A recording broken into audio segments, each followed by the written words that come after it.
Hello everyone, how are you. इस video lecture में आप लोग पढ़ेंगे diamagnetism and the Meissner effect.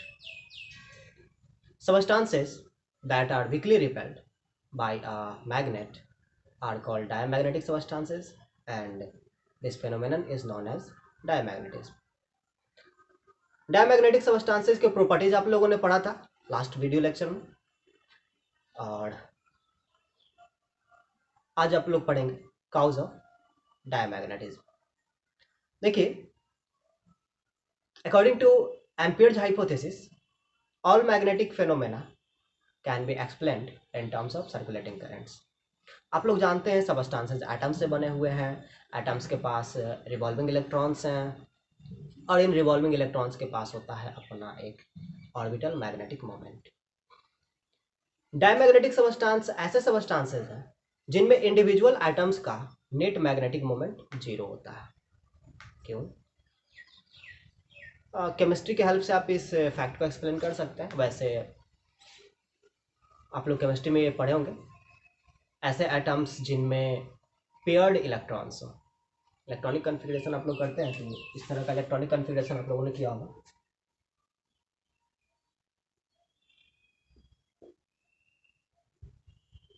मैं डी ऑर्बिटल दिखा रहा हूँ, ओके। तो 5 डी ऑर्बिटल्स होते हैं जिनमें टोटल 10 इलेक्ट्रॉन्स के लिए स्पेस है। अब यदि किसी एटम में पेयर्ड इलेक्ट्रॉन्स हैं इस तरीके से, तो किसी के लिए magnetic quantum number plus half है, इसके लिए पैरेलल के लिए, और एंटी पैरेलल के लिए मैग्नेटिक क्वांटम नंबर या फिर जिसे स्पिन क्वांटम नंबर भी कहते हैं वो माइनस हाफ है। अभी हम लोग उतना क्वांटम मैकेनिक्स पे नहीं जा रहे हैं। आप लोगों को पता है कि इलेक्ट्रॉन्स के पास इंट्रिंसिक मैग्नेटिक मोमेंट होता है, लेकिन हम लोग अपने फिजिक्स के बुक में, है ना, 12th क्लास में हम लोग इंट्रिंसिक मैग्नेटिक मोमेंट नहीं पढ़ रहे हैं। हम लोग ये मान के चल रहे हैं कि इलेक्ट्रॉन्स के पास ऑर्बिटल मैग्नेटिक मोमेंट होता है। इलेक्ट्रॉन्स के पास मैग्नेटिक मोमेंट होता है तब जब वो न्यूक्लियस के चारों ओर चक्कर लगाता है। ठीक है, एक्चुअली क्वांटम मैकेनिक्स के अकॉर्डिंग हर एक इलेक्ट्रॉन का अपना एक मैग्नेटिक मोमेंट होता है, लेकिन उस तरह के स्टडी को अभी हम लोग स्किप कर रहे हैं, वो हमारे सिलेबस में नहीं है। ठीक है, उसके लिए हमें क्वांटम मैकेनिक्स पढ़ना होगा। तो हम लोग ये मान के चलेंगे कि इलेक्ट्रॉन्स का जो मैग्नेटिक मोमेंट है वो इसका एक्सट्रिंसिक प्रॉपर्टी है, और ये तब है जब इलेक्ट्रॉन्स न्यूक्लियस के चारों ओर रिवॉल्व करते हैं। ओके, और इसलिए इसे हम लोग ऑर्बिटल मैग्नेटिक मोमेंट कहते हैं। ठीक है, तो यदि पेयर्ड इलेक्ट्रॉन्स हों तो ऐसे सबस्टांसेस जो हैं, ऐसे एटम्स जो हैं वो डायमैग्नेटिक होते हैं, राइट, क्योंकि उनका नेट मैग्नेटिक मोमेंट जो है वो जीरो होता है। अब काउज ऑफ डायमैग्नेटिज्म में ये बताया जाता है आपको कि जब एक एक्सटर्नल फील्ड में आप डायमैग्नेटिक सैंपल को रखते हैं तो वैसे इलेक्ट्रॉन्स जिनका मैग्नेटिक मोमेंट एक्सटर्नल फील्ड के डायरेक्शन में हो उनका स्पीड स्लो हो जाता है, और वैसे इलेक्ट्रॉन्स जिनका मैग्नेटिक मोमेंट एक्सटर्नल फील्ड के अपोजिट डायरेक्शन में हो उनका स्पीड इंक्रीज कर जाता है। एक्सटर्नल फील्ड में आपने एक डायमैग्नेटिक सबस्टांस को रखा, इलेक्ट्रॉन्स जिनका मैग्नेटिक मोमेंट एक्सटर्नल फील्ड के डायरेक्शन में है इनका स्पीड डिक्रीज कर जाएगा, इनका स्पीड डिक्रीज कर जाता है, और इलेक्ट्रॉन्स जिनका magnetic moment orbital magnetic moment magnetic field के अपोजिट डायरेक्शन में हो उनका स्पीड इंक्रीज कर जाता है। ठीक है, तो इस तरह के इलेक्ट्रॉन्स का मैग्नेटिक मोमेंट कम हो जाएगा क्योंकि स्पीड डिक्रीज कर गया, और इन इलेक्ट्रॉन्स का मैग्नेटिक मोमेंट जिनका मैग्नेटिक मोमेंट एक्सटर्नल फील्ड के अपोजिट डायरेक्शन में है वो इंक्रीज कर जाता है। ओके, एज ए रिजल्ट इस तरह के एटम का जो नेट मैग्नेटिक मोमेंट होगा वो एक्सटर्नल फील्ड के अपोजिट डायरेक्शन में मिलेगा। अब फिर किसी सबस्टांस में बहुत सारे एटम्स हैं, यानी कि एक बल्क मैटर के लिए, है ना, जो कि डायमैग्नेटिक हो, उसके लिए जो मैग्नेटाइजेशन होगा वो एक्सटर्नल फील्ड के अपोजिट डायरेक्शन में होगा, वो एक्सटर्नल फील्ड के अपोजिट डायरेक्शन में होगा।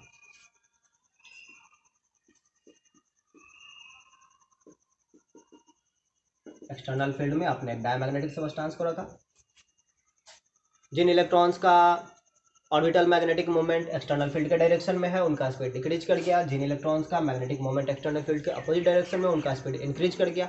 एज ए रिजल्ट एटम का एक नेट मैग्नेटिक मोमेंट मिला जो कि एक्सटर्नल फील्ड के अपोजिट डायरेक्शन में है। एज ए रिजल्ट इस सैंपल का भी एक नेट मैग्नेटिक मोमेंट मिला जो कि एक्सटर्नल फील्ड के अपोजिट डायरेक्शन में है।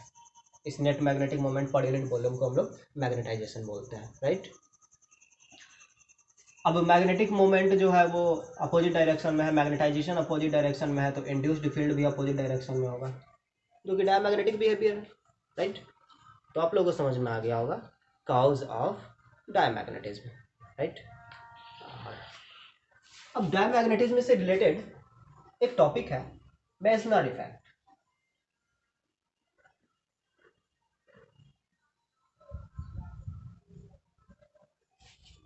कुछ डायमैग्नेटिक सबस्टेंसेस बहुत ही अजीब तरह का बिहेवियर शो करते हैं, और ऐसे डायमैग्नेटिक सबस्टेंस के एग्जांपल हैं सुपर कंडक्टर्स।